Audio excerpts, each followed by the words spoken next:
going to talk about a very curious poem, well known to both classicists and theologians, the so-called sample of the poetess called Proba.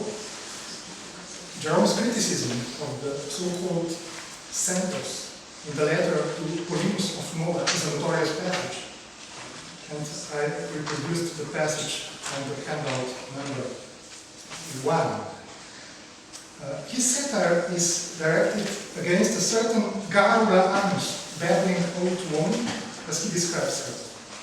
She is conventionally identified as Falconia Letitia Pro, and as the author of the best-known Christian Center, dating from the mid-4th century, a history of salvation in hexameters, entirely composed from scraps of Virgilian poetry, from entire lines, half lines, or even shorter pieces.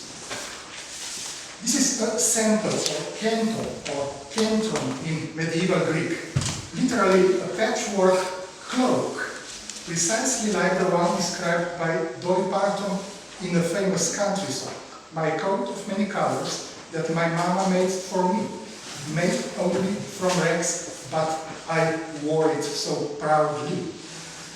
What a masterpiece of versification, but a very interesting parallel. In a translated sense, a sample is a patchwork of pre-existing poetry that has to be decomposed, cut into a number of meaningless scraps in order to produce a new narrative. This is a pagan invention. As the first known example is a tragedy, Medea, a Virgilian sample. Let me show an example of this. And the critical and the list of parallel passages from Virgil, the whole poem. It was written by a certain Hosidius Geta and composed in its entirety as a collage of pieces of Virgil. Virgil, of course, is an obvious choice as an established object of literary cult and literary fetishism. Virgil, recasting Virgil as a biblical narrative is quite a different matter, of course. It's nevertheless interesting that the source making possible the identification of Hosidius Geta as the author of this poem, this tragedy, is no other than Tertullian, who, more than a century before Proba and before any Christian center existed, compared Marcion's non-linear use of the Bible to the practice of cantones. And this is the passage on number 2, the first passage on page 2. For Tertullian, Geta's Medea is a warning example of over-creative interpretation, one that much later actually resulted in a centronistic vogue among the Christians. But the important point I wanted to make is that Tertullian already saw a connection between textual exegesis and the creative practice of the center, as exegesis, if not linear and not literal, already involves the risk of disfiguring the original intention of the text, in a sense not dissimilar to the centers. Vides hodie ex Virgilio fabulam in totum ariam compunt materia secundum versus et versibus secundum materiam concinatis. Jerome's criticism of Proba too basically revolves around the problem of authorial intention. Before suggesting a few possible backgrounds to the Christian scholars' aversion to Proba's paganizing carelessness, I would like to briefly sketch a frame reflecting more or less the communist opinion on Jerome's motivation for the censure of Proba. First of all, Jerome was a moderate literalist in the question of biblical exegesis. This certainly plays some role. Second, he was a pupil of Donatus, a grammarian, and also a historian, probably averse to the idea of Christiani sine Christo, which is clearly anachronistic. has been recently reaffirmed by Mark Wesley. At the time of the letter, and with this letter, Jerome is trying to win over the Christian poet Paulinus for his own exegetic project, which he envisions as a new ars scripturalis, a radical alternative, a replacement, as it were, for the ars poetica of the pagans. This is why he looks indisposed toward Paulinus' poetic activity at the moment. In this exhortative context, Proba is just an example of error, inherent to poetry as discourse, and an illustration of what exegesis should not be like, at least according to how Jerome imagined the newly emerging field of scriptural work in Latin. The last historically relevant point is missing from the discussion, except for Courcelle perhaps. Virgil was considered a sacred text of Roman paganism in the 4th century, especially as he played a prominent role in the pagan revival of the year. Macrobius' Saturnalia is a relevant testimony to that, as that text pays enormous attention to Virgil's descriptions of cultic practices, sacrifices in particular. According to some, the very number of early manuscripts of Virgil might reflect his semi-cultic status among the pagans of the 4th century. So it seems clear to me that Jerome's objection is not just against the cento as a trivial, childish literary exercise, but against the very idea of letting the Bible speak in the words of Virgil instead of the words of God. And in addition, claiming divine inspiration as an author to oneself, as Proba actually does. And we can see that from the very preface. There are a few lines on the handout. This is the first passage.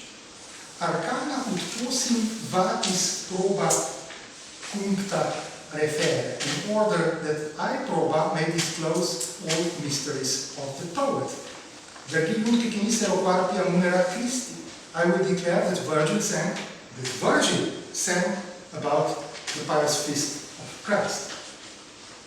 So, what is at work here is usurpation of divine authority, and very blatantly so. This reminds me of the witty comment somebody made on Ovid's quoting of Virgil's Georgics in his Ars Amatoria to the circle of Augustus. This must have sounded as if David were quoting scriptures of Virgil in that case. But in our case, Virgil, the literary god of the Augustans, is taking on the role of a seductive pagan devil, lending his voice to the sacred history of Christianity. A devil disguised as a chatty old woman and speaking through her ventriloquistically, as it were. Now I'm coming to my central point, which some among you might find at least a bit original. We should bear in mind that the dilemma between literal and symbolic interpretation, between literal and allegorical or typological interpretation regarding the ways of approaching and appropriating the Old Testament. This dilemma between literal and symbolic very rarely involved pagan texts, and the Christians shared that prejudice with the pagans. The two worlds were kept apart from the both sides, from the pagans and from the Christians. Porphyry, in his Contra Christianus, probably ridiculed the very idea of seeing Achilles as a prefiguration of Christ.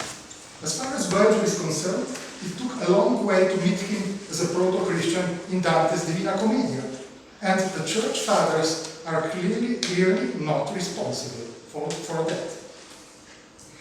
Just as Jerome derides the anachronistic idea of Christiani sine Christo in the letter, Augustine believes that Virgil, in his messianic fourth eclogue, almost incidentally used Sibyllin material in what he intended as a panegyric of a mortal. For Augustine, the Virgilian poor is anything but Christ. Although Augustine sees Virgil, the Nobilissimus Poeta, as a reliable source on the Sibyllin prophecies, he does not credit him with any autonomous prophetic authority. The same goes for Lactantius.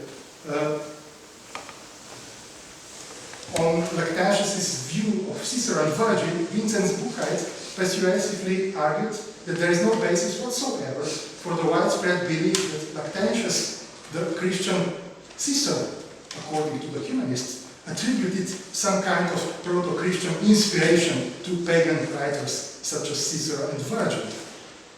The latter, Cicero and Virgil, could not have known the divine truth, because God has hidden it from humanity and made baptism a precondition of cognition, according to Lactantius. Baptism brings divine wisdom and drives stupidity, the mother of crime, this is Lactantius, out of a man's heart. And it does so without any need for expensive books or time-consuming philosophy, according to Lactantius. Virgil suspected something about the existence of one God, nostrorum primus maro non longe fuit a veritate. Maro, the first of our poets, was not far from the truth. But he was still one of those poets and philosophers. Lactantius is careful to stress that these authors had no cognition of truth. If they had caught a glimpse of it, they had done so simply because nobody could be so blind as not to see the splendor of divine truth. End of quotation. It would be a stretch to understand Maro Noster as a reference to anything but Virgil's romanity. Non longe fuit a veritate is rather an expression of pity for a great pagan who, if only for chronological reasons, had been fatally blind to the splendor of Christian truth. There is another reason why Lactantius was uneasy with the idea of Virgil as a prophet of Christ. As a proponent of millenarism, he affirmed that a true golden age could not take place during the reign of a human, homine regnante. It required Christ to return to earth as a ruler of the millennium of bliss, which is not a specifically Christian theory, but clear. A millennium of bliss, which evidently had not yet happened by the time of Lactantius. What is more, as can be seen from the handout, Lactantius, and this is an important passage, almost a Santonistic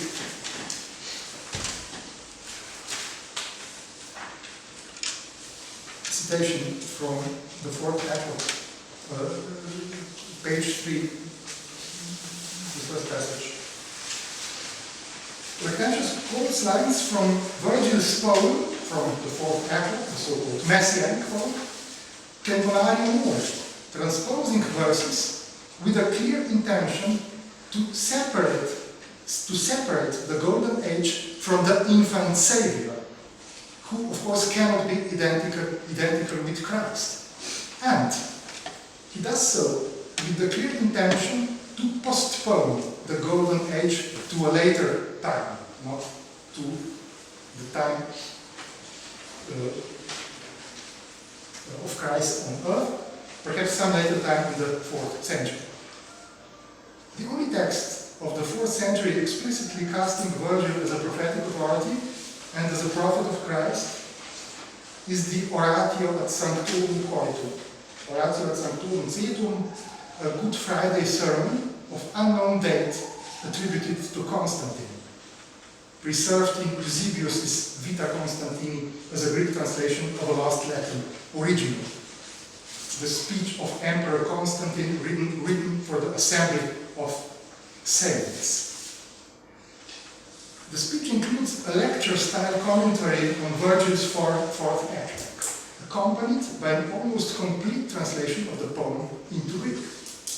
Virgil's text, including the disposition of lines, is very clearly subordinated to the act of interpretation, which presents a radical Christian allegory of the poem. Here, creative, almost Santonistic use of Virgil and exegesis coexist side by side. And I conclude by suggesting, as I cannot possibly do this here, to look at this text as a possible source of inspiration for Proba and other Christian Santonists. Namely, this text very uniquely this sermon or speech, very uniquely attributes to Virgil what Jerome and other church fathers were reluctant to attribute to any pagan author: inspired authority. Not only is this the earliest documented instance of the Christian appropriation of Virgil as a pagan herald of Christ's birth, but it is also the first known example of a Christian interpretation of a Latin classics, of any Latin classic. As the author himself states, Virgil expressed himself in a simultaneously clear and cryptic manner through allegories. This is not on the handout, but it's an important passage. And it says, it goes, now we understand that these things have been said through allegories, at the same time manifestly and obscurely, literally and symbolically, the divinity of Christ leading to vision those who examine the force of the words more deeply. But those are the words of a Latin classic, or pagan classic. Constantine, however, does not stop here. He wants his reader to believe, or his audience, to believe that even in the generation prior to Virgil, Cicero had read the Sibyllin oracle with an acrostic, Jesus Christos Theou, Hios, Soter, Stauros. And if we read the initial lines of the stanzas, we get another acrostic saying, Ich is fish. Constantine bluntly asserts that Cicero, as everybody agrees, knew the passage, understood its meaning, its hidden meaning, translated it into Latin together with the acrostic, but kept it hidden as not to offend the official religion for fear. Whether or not Constantine actually believed this, he was more than ready to accept Virgil as a prophet and Cicero, what is more, as a clandestine Christian activist, sine Christo, and before Christ, of course. So his exegetic Santonism, including the somehow tasteless detective story involving the mysterious acrostic, the fish acrostic, could have inspired men, including Proba and perhaps even Dante.